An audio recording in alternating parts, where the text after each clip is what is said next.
And welcome to Hannity, and this is a Fox News Alert, and we are broadcasting tonight from the 193rd Special Operations Wing at the Air National Guard Base in Middletown, Pennsylvania, where earlier today, President Trump, he took his message directly to you, the American people, by giving a major speech on his Reagan-esque tax cuts and his tax reform plan. Now, right before that speech, the president joined us for an exclusive interview. We discussed his tax proposal, the fake news media, the NFL's national anthem controversy, the Russia investigation, and so much more. Let's take a look.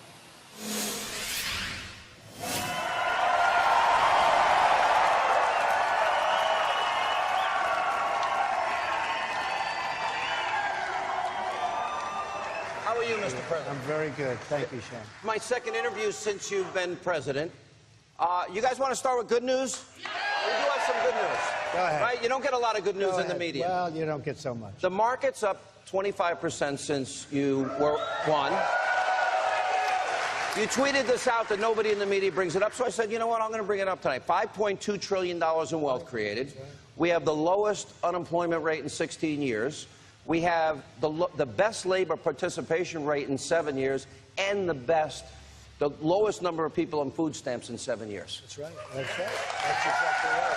It's going really well. I'm loving it. I'm doing a job for the people, and people are seeing that. And I'm so proud of the $5.2 trillion of increase in the stock market. Now, if you look at the stock market, that's one element, but then we have many other elements. The country, we took it over, it owed $20 trillion. As you know, the last 8 years, they borrowed more than it did in the whole history of our country. So they borrowed more than $10 trillion, right?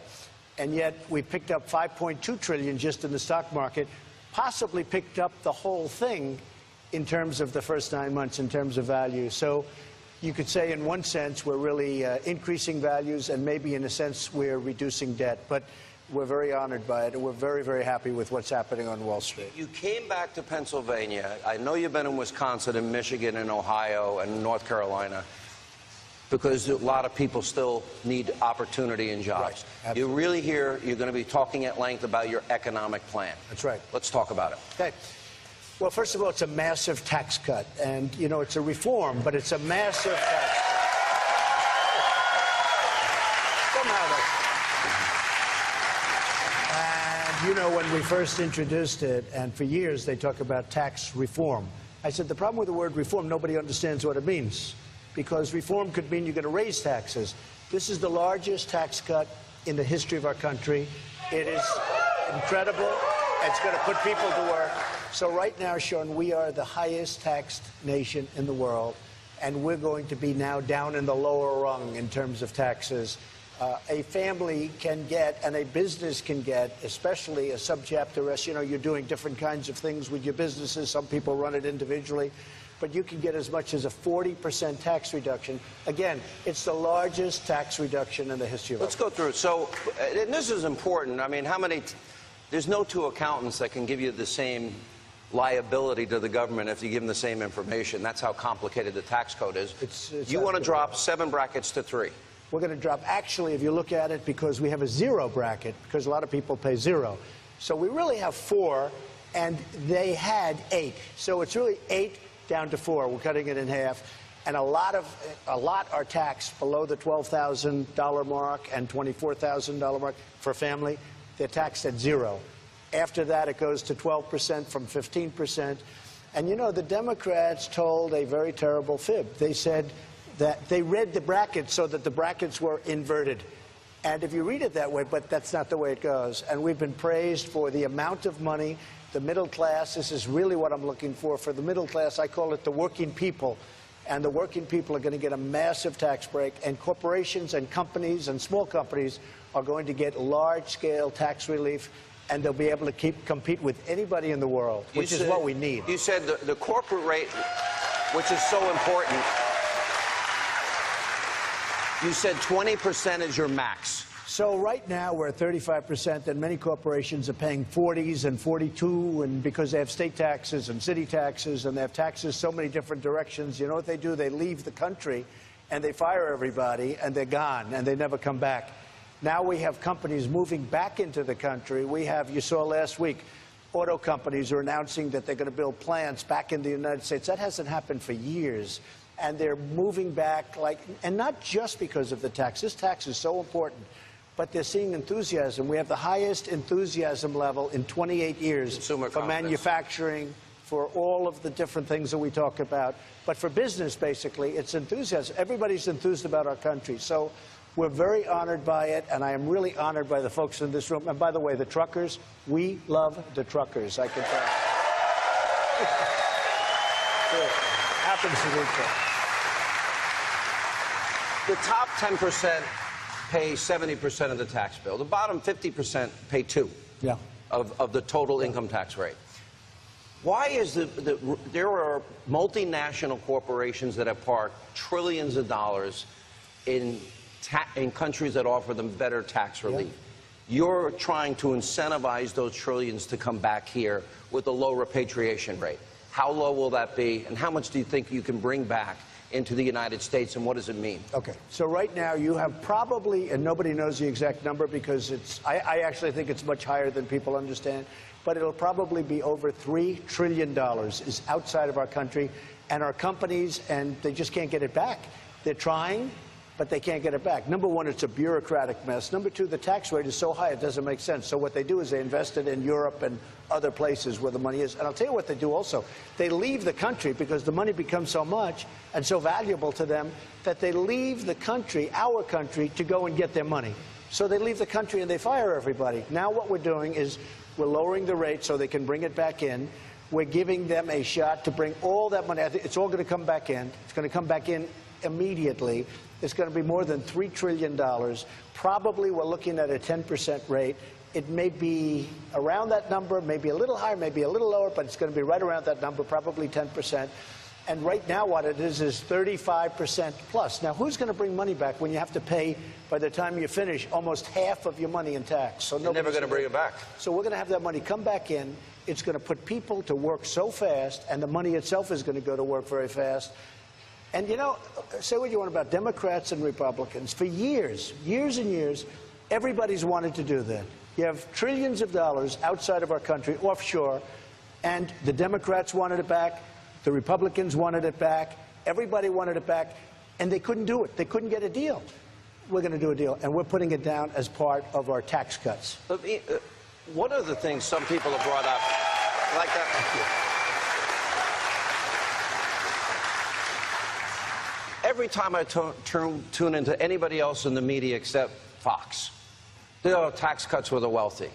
Yeah. Now, the rate for some people goes down, but if you live in a state like New York or Illinois or New Jersey or California, you won't be able to deduct your local or state income tax. In other words, if you elect politicians that want to raise taxes, you're going to pay the penalty. So that's not really true that this is a tax cut for the wealthy as they're portraying it. What is your answer to that? Well, you know, you have some really well-run states that have very little borrowing. Some have no borrowing, but they have very little borrowing. And it's unfair that a state that is well-run is really subsidizing states that have been horribly mismanaged. I won't use names, but we understand the names. But there are some states that have hundreds of millions and billions of dollars in borrowing. And it's unfair that those states really are being subsidized by states like Indiana and Iowa, and I mean, I could name many states. I could probably name 3/4 of them. They're so well run, and they're being penalized. They're being penalized, and it's not fair.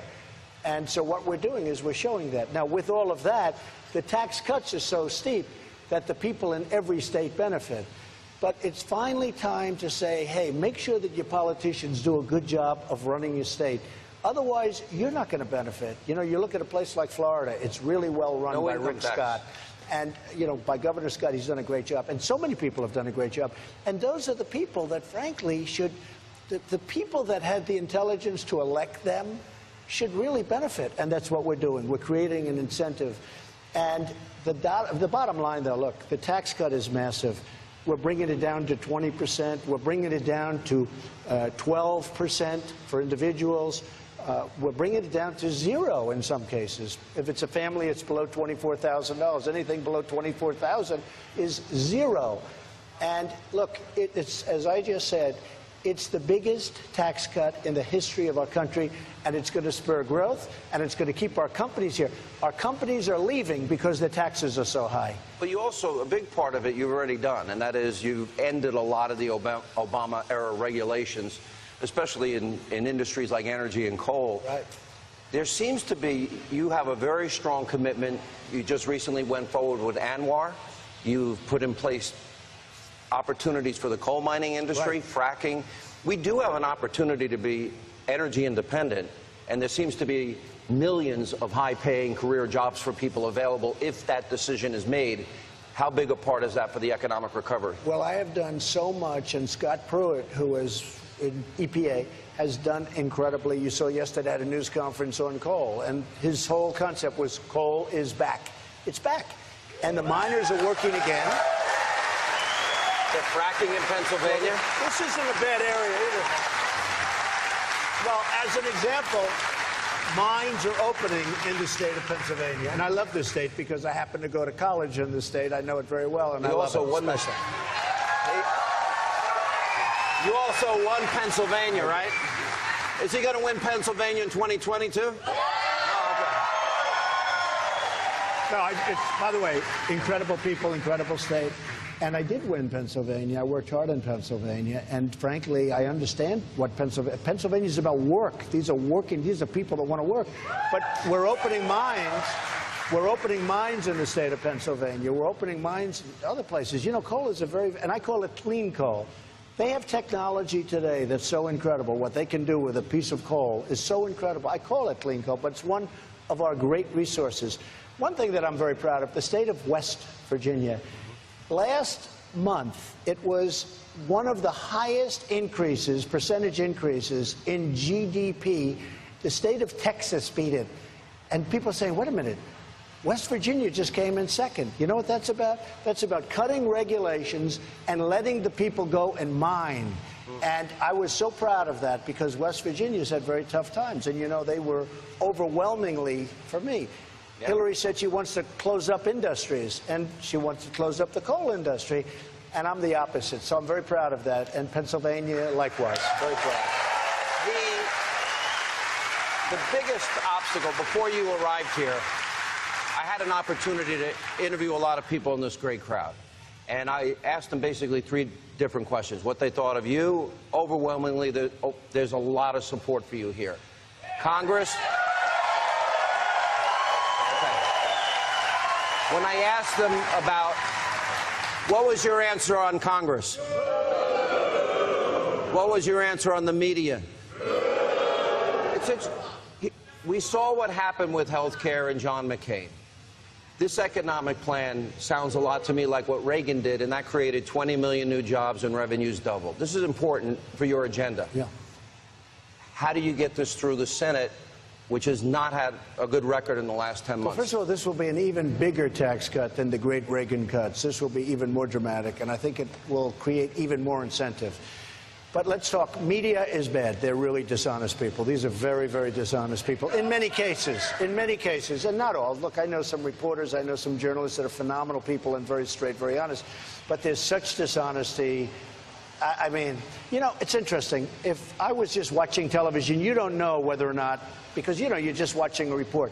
But when you're the one being written about, you know if it's good or bad, and it's always, they try and make it negative. So the media has turned that, I call it fake media. It's fake. It's so much fake news. And we have to agree with that, fake news? You know, and I only say it so when people read things, they can understand that so much of it is indeed fake. But with Congress, I've gotten to know a lot of them. There are a lot of good people. Don't forget, for health care, we had 48 votes, 49 votes.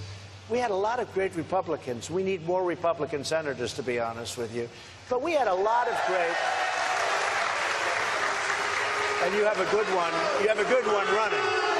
Lou. By the way, Lou Barletta, as long as we're on the subject, Lou Barletta, great guy. He's running. He was an incredible congressman.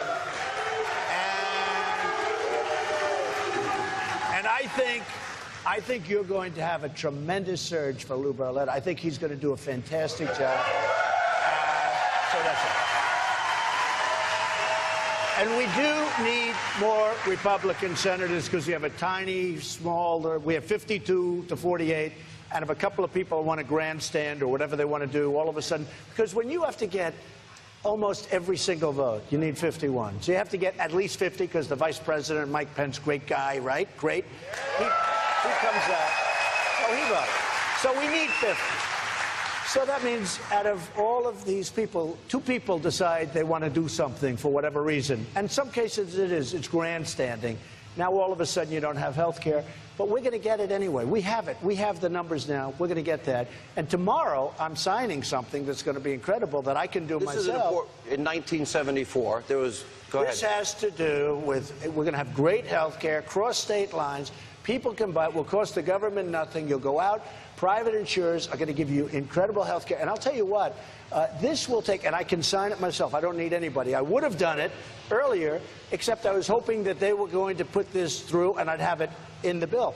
But we're signing tomorrow a health care package that will cover, I don't know, people say 30%, people say 25%, and some people say it could be 50%. It's going to cover a large percentage of the people that we're talking about. Truckers would benefit if they unite. Truckers are perfect for this. Right. They unite. They form a group, see? Right. No, truckers will benefit. They'll form a group. But this will be fantastic. Now, I would have done this immediately, but we were hoping for the health care. So I think health care is going to pass. I can't imagine the largest tax cut for people in our history not passing. But I have to say this. I've met some great, great people that are Republicans, and I've met some great people. Frankly, I've met some good people, not necessarily great people, that are Democrats. And I actually think we'll have Democratic support from a few people. You do? I do. I do believe that we'll have some Democrat support. We'll get a few votes, maybe. You know, it's interesting. The one thing with the Democrats, they stay together like glue. They're lousy politicians, and their policies are terrible, but they do stick together. We have great policies, but the Republicans tend not to be as unified. So with some people, you saw and heard Bob Corker. Yeah. John McCain wasn't there, even though I can run 100 ads showing John McCain, I'm going to repeal and replace Obamacare. He wouldn't even vote to just repeal it. Yeah, I know. So that's got to be frustrating and disappointing. Well, we thought we had it. The first time we thought it was done. And we thought John was with us. And all of a sudden, out of nowhere, he voted again. So we end up losing by 1 vote. But here's the thing. We're going to get it. And, you know, I always say never give up, never ever quit. We don't quit. We're there. We're 1 vote short. We're there. I actually think right now we have the vote. But we have to wait. We have to wait for a little while. We're going to do the taxes first. Hopefully we get that. We need 51 votes. You think you can get it done by the end of the year? I hope so. I mean, who's going to vote against this? Our country is losing businesses, losing jobs. We have a 1% GDP. Now, I have to tell you, for the last quarter, you had 3%. 3-2. And actually 3-2. They adjusted it upward. What a nice sound that is. Are they playing that for you or for me? They're playing that in honor of his ratings. Did you see how good his ratings are? He's beating everybody. I think they'll be higher tonight. I'm just guessing. So the fact is that we're really rocking.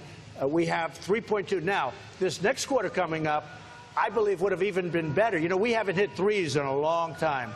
So I guess it was ultimately determined it was 3.2 because they adjust upward. But we got hit with a few hurricanes, as you probably heard. That'll have, I assume, an impact. Barack Obama was the first president in history that never hit 3% GDP growth in a single year of his presidency, which I think speaks volumes. Well, you know, when I took over, we were in the ones.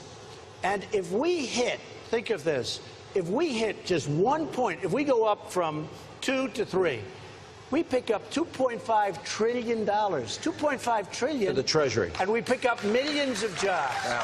So it pays for the whole thing. So it really pays for it. So I think it'll be good. And coming up, more of my exclusive interview with President Trump. Now he'll weigh in on the NFL kneeling controversy. He'll explain what he thinks the league should have done with Colin Kaepernick. And that and more is straight ahead.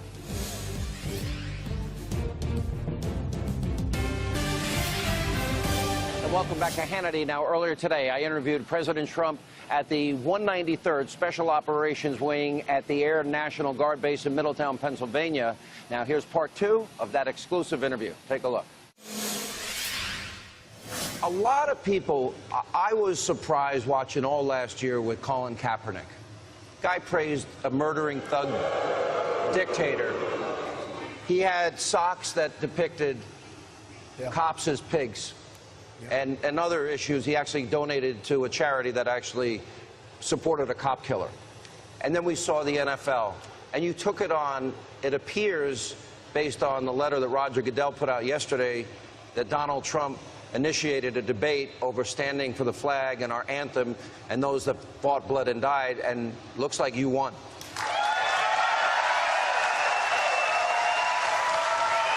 So I watched Colin Kaepernick, and I thought it was terrible.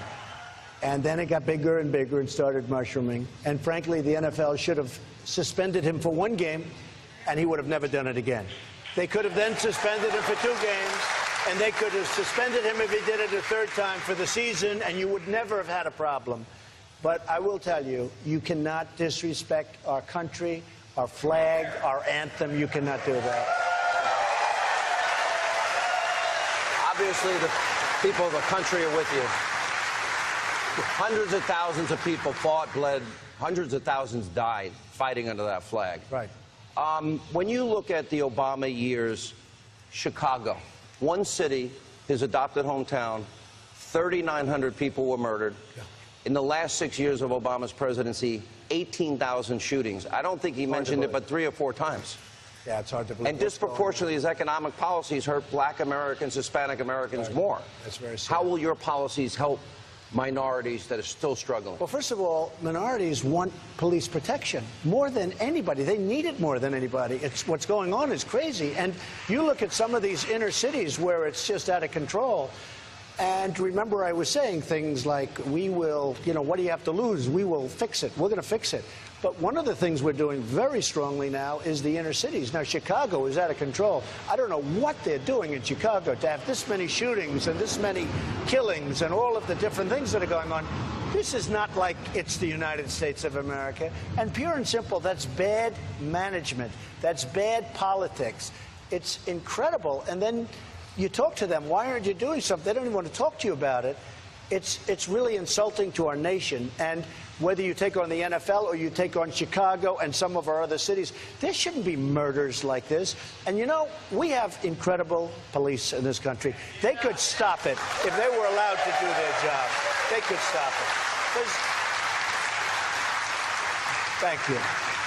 But Sean, in many cases, it's the police are not allowed to do their job. They have to be politically correct. We're talking about lives of wonderful people.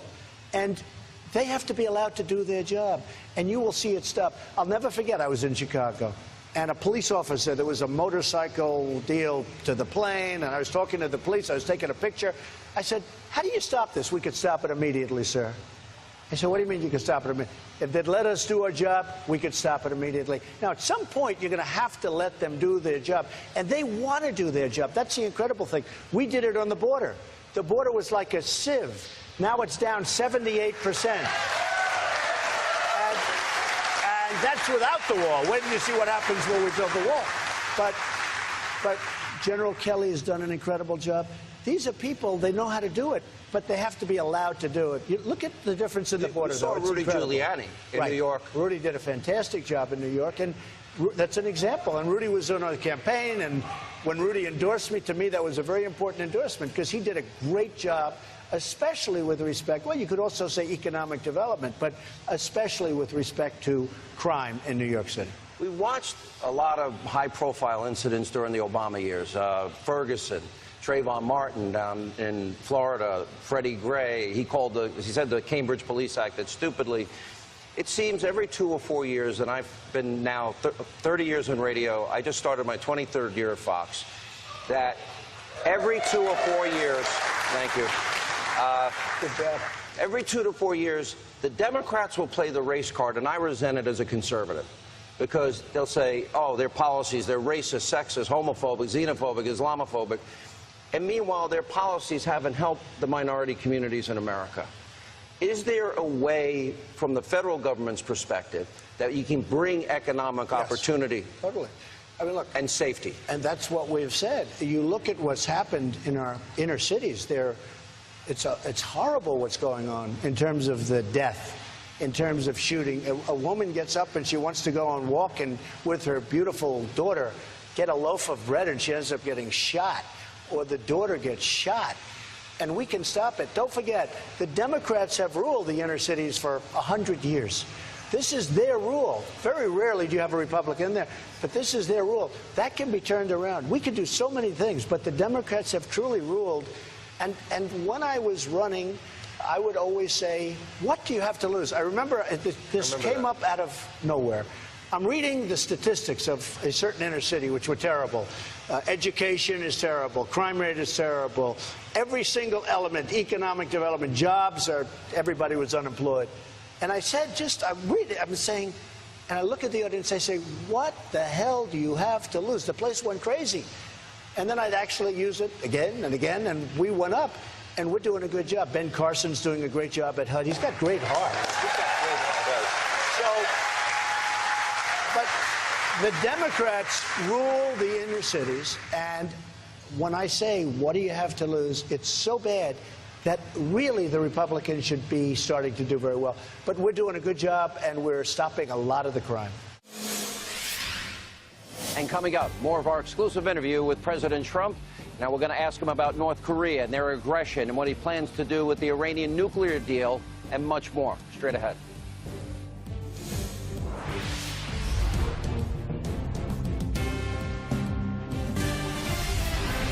And welcome back to Hannity, and here's more of my exclusive interview with President Trump. Now, I asked him about the North Korean threat, the Iranian nuclear deal, and so much more. Take a look. There was a lot of coverage of your phrase, they would report it in the media, cryptic phrase, the calm before the storm. It seemed related to Rocket Man, his term, Kim Jong-un. In terms of him having ICBM capability, nuclear capability, firing missiles over Japan, our ally, threatening Guam, and potentially maybe being able to reach the United States, continental United States, with a nuclear weapon. At some point, this is going to come to a head.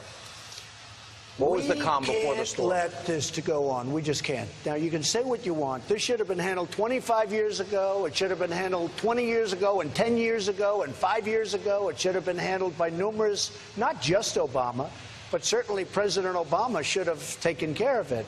Now it's at a point where it's very, very far advanced. Something has to be done. We can't allow this to happen. Now, China's been very helpful, I think, you know, who knows? They seem to be very helpful. They cut off banking to North Korea. That's something they've never done before. They've cut down, way down on the fuel, and a lot of other things. We're going to see what happens. But we cannot allow this to happen. This should have been taken care of long ago. Clinton gave them billions of dollars, gave them lots of other things, and before the contract, the ink was dry on the contract, they were already starting again with the missiles and with the nuclear, frankly. So we are in a position, look, we're very strong. I'm building up the military like nobody's ever seen. We're close to $800 billion in spending. Sean, I don't know if you know, but the military, our military was totally, you know, really depleted. You look around and you see what's going on. You take a look at what we're buying right now with the jet fighters and all of the equipment we're buying. And, you know, it's two things, really. It is jobs, and that's far less important. But we build the greatest military equipment in the world. We have missiles that can knock out a missile in the air 97% of the time. And if you send two of them, it's going to get knocked out. Is it fair to say if he keeps firing missiles, that's going to end? Well, I don't want to say anything. I don't want to say anything. You don't want to I'm just telling you, I don't want to talk about it because, you know, all these people, they talk. I remember when you said... I remember with Mosul, and, you know, I use this all the time with Mosul. We are going to be attacking Mosul in 4 months. We're attacking Mosul in 3 months. I say, why do they keep saying it? Attack, do it, or don't do it, or whatever. But they kept talking about it. And by the way, it turned out to be hell on wheels. It was hard because they were so totally prepared. And I'm not saying I'm doing anything, and I'm not saying I'm not. But we shouldn't be talking about it. Calm before the storm. You're not going to talk about that No, either. I don't talk about it. No. Iran, it was interesting. It was interesting. Bill Clinton, when he made the deal with Kim Jong-un's father, Kim Jong-il, he actually said, this is a good deal for the American people. It was not. It seems the same mistake was made with President Obama and the Iranian deal. There's reports you will decertify this. You can also pull out of it. John Bolton suggesting you just pull out completely. Why decertify and not just scrap it? Well, you can do both, to be honest with you. You can do both. You can decertify and then... I know exactly what I'm going to do, but I can't give it away tonight. But I'm going to be announcing it very shortly. But, why not, right? But I will. I mean, there's no secret. I think it was one of the most incompetently drawn deals I've ever seen. $150 billion given. We got nothing. We got nothing. They got a path to nuclear weapons very quickly. And think of this one. $1.7 billion in cash. This is cash out of your pocket. What? You know how many airplane loads that must be? Did you ever see $1 million like a promotion where they have $1 million in $100 bills? It's a lot of... This is $1.7 billion. You'd almost say, who would be authorized to do it? And who are the people that deliver it? You may never see them again, right? Yeah. But, plane loads. But just plane loads. So this is the worst deal. We got nothing. We got nothing. So I'm not giving anything away, but I've been saying this for a long time. You have people dancing and screaming in the streets of Iran. Now, I have to tell you, those people are possibly staged, because I happen to believe the people of Iran are great people, and they want freedom, and they want to be sort of friendly with us. I really believe that. But they're dancing in the streets, and they're singing Death to America, and Kerry's out there negotiating a deal and giving up every single point. He'd go in, we'd like this, you're not having it, done, done, done. It's the worst deal I've ever seen. Whether it's countrywide or any other wide, there is no worse deal. So we will see what happens pretty soon. A lot of people are guessing, but maybe there's not so much guessing. But it was an incompetently drawn deal. Look, it's a very bad deal. I'm not saying anything different tonight that I have been saying for 2 years. Yeah. It's a horrible, horrible embarrassment to our country. And we did it out of weakness when actually we had great strength. Let me ask you about immigration. You came up with a 70-point plan. There was fear after you had met with Pelosi and Schumer and you were talking about DACA. One of the things I've always noticed is we always get the tax increase, we never get the spending cuts. You always get the consideration on immigration, you never get the wall built. Part of it is there will be, you said, no deal on DACA unless, of course, we're going to end chain migration. You're going to build a wall that's going to be see-through now, so the... Well, it may be. We're looking. Yeah. We right now have built 5 prototypes. They just are going up, and some of them are already finished. And I will say, they're really looking good. They're really looking good. And our country needs it. We need it not only for people, but we need it for the drugs that are pouring into our country. I mean, we have drugs that are pouring into our country, so we don't have a choice. And... You know, you can say what you want. Yeah. I was with Bibi Netanyahu of Israel, and he was saying, Donald, the wall works, believe me. They had an open border that was like a sieve. People just poured in. He said 99.9% of the people now, it's stopped. Nobody gets in. Nobody gets in. The wall has to be built. It has to be built. A properly built, constructed, designed wall, high, not a little fence like they'd have. They had walls that were so low trucks would drive over them. It was easier to drive over it than to take it down. Can you believe it? Okay. So no amnesty. No, the wall, no amnesty. No amnesty. No chain migration. Chain migration is one of the disasters. You allow one person in, and that one person brings in 10 or 12 people. No DACA until that you fund the wall. DACA, look. We have 800,000 people. They're not necessarily young. You know, a lot of people think they're children. I guess they average from 16 to 39 or so. But a lot of these people are in the military. They have jobs. They have this, that. It's a very, I fully understand it. But if we're going to do something, we have to get something in return. And what I want is tremendous border regulation. I want the wall, and we're going to get other things. And we're going to see if we can work something out. Now, whether or not we do, I don't know. But it would be wonderful to solve the DACA problem. And by the way, even my most conservative, hardline friends in the Republican Party would really like to be able to solve 800,000 people. And honestly, these people went through a lot because most of them went through our system. Many of them don't speak the language of their country because they've never been to their country. So we are going to try and solve that. But if we're going to solve that, we want a wall and we want great border security. So what does the president think about WikiLeaks founder Julian Assange saying that he has proof positive that Russia did not give him the DNC emails? Find out the answer to that question next.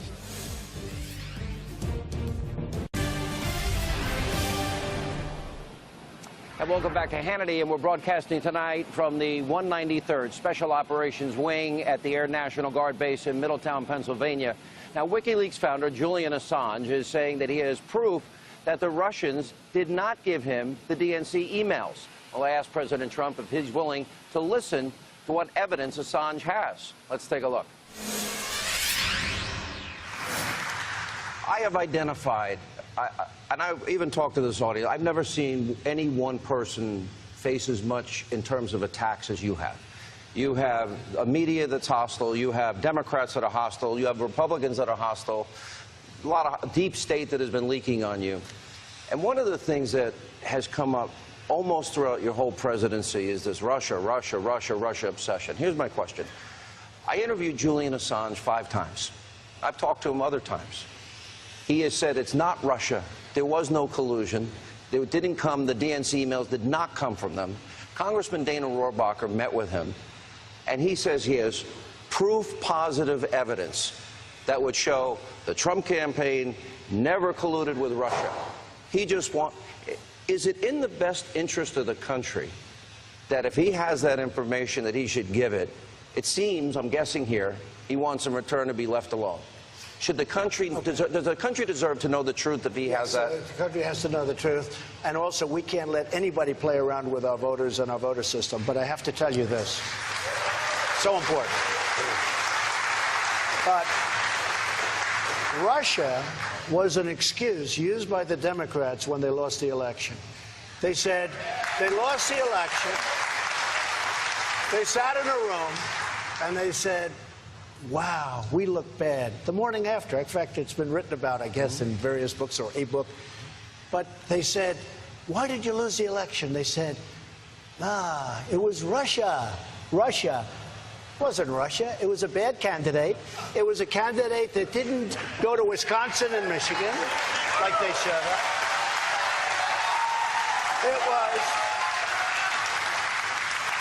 It was a candidate that spent tremendously more money than I did, as you know, more than double, and didn't do well in Pennsylvania, this great state, didn't do well in Florida, didn't do well in North Carolina or South Carolina. I mean, lost Wisconsin for the first time in decades, lost Michigan. Now, with all of that being said, bad candidate, but they said Russia. Then they say, and it was Trump that colluded with Russia. I'm saying, I did? So look, here's the story, and I think it's so important. This was an excuse by the Democrats, and people got carried away. This was a terrible, and it's very bad for our country what's happened, because I don't deal with Russia. During this campaign, forget it. Forget it. This was an excuse that was used by the Democrats. It was an excuse for losing an election that, frankly, they should have won, because winning the Electoral College is so easy for a Democrat. You have to, they start off with 3 major states, and to win the Electoral College for a Democrat, it's almost like a given. That's why people said, you cannot get to 270. Well, we got to 306, okay, because we won a lot of additional states. We won a lot of it. But I thought it was very sad when I saw this, because they're using excuses. And, you know, one other thing I have to say. The Electoral College I never appreciated. I would rather have a popular vote. For me, it's easier because you go to different states. For me, the popular vote is easier. But the one thing about the Electoral College, it takes you around to states that you would not go to otherwise. So it's been a great thing. But I say this. We had an unbelievable, unprecedented election. I'm so proud of my people. I'm so proud of you. You know, I did this show when a lot of people said, well, I did it a lot. Yeah. A lot of people, I guess people are watching. Only the second one that since you've been president, but I'm glad to have you. No, but a lot of people, that's right. Maybe we won't do it anymore with him, right? Well, come on, help me out we here. We don't need it so much. But I will say this. I will say this. You have been so great, and I'm very proud of you. And, you know, I'm a ratings person. You notice I always talk. Okay. Has anyone seen his rating?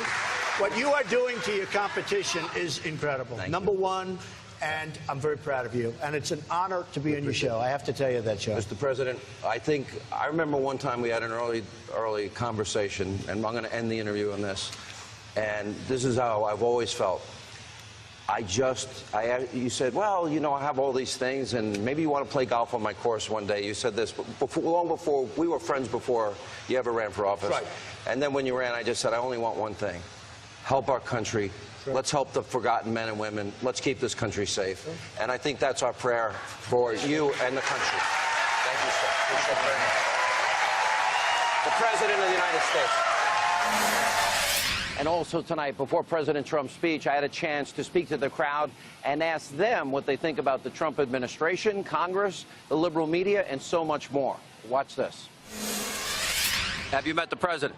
I've met the president at a couple of rallies, sure. How do you feel the job he's doing, Congress is doing, and the media? Well, first of all, the media we're not even going to talk about because it's a waste of time because they don't report anything fairly. In terms of the job that the president's doing, Congress needs to get on board and realize Donald Trump, love him or hate him, he is what America picked. So if Congress wants to be reelected in 2018, they should think about what the people voted for in November of 2016. So how is the president doing?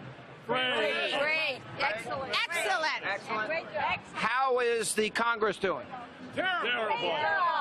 Terrible. How's the president doing? He's doing a fantastic job so far, I think. Congress?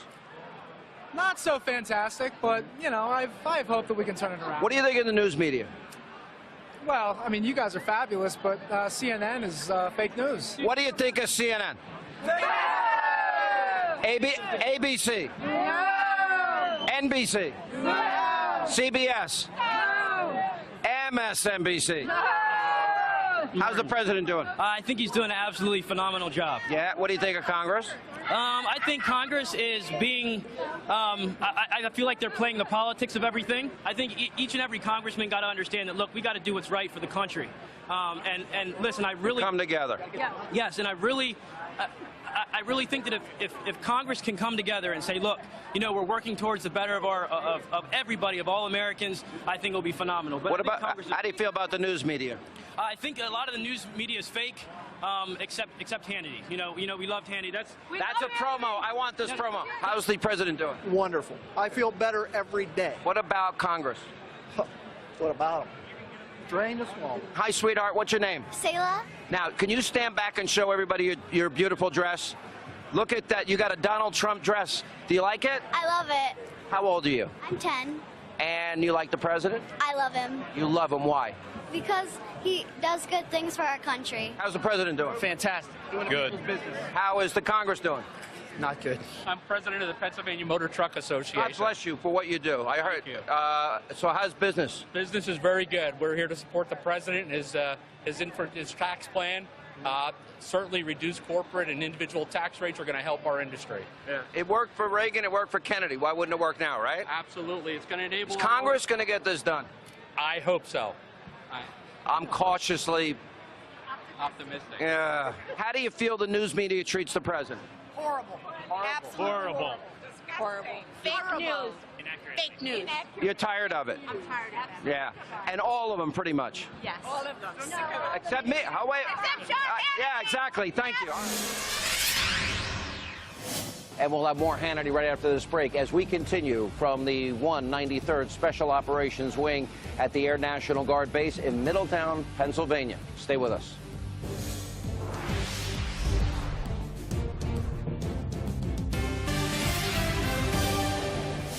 And welcome back to Hannity. Now, unfortunately, that is all the time we have left this evening. As always, we thank you for being with us. This show, we are not the liberal, establishment, mainstream, destroy Trump media. We'll be your fair and balanced show. We'll be back in New York tomorrow night. Brian Kilmeade is coming up next.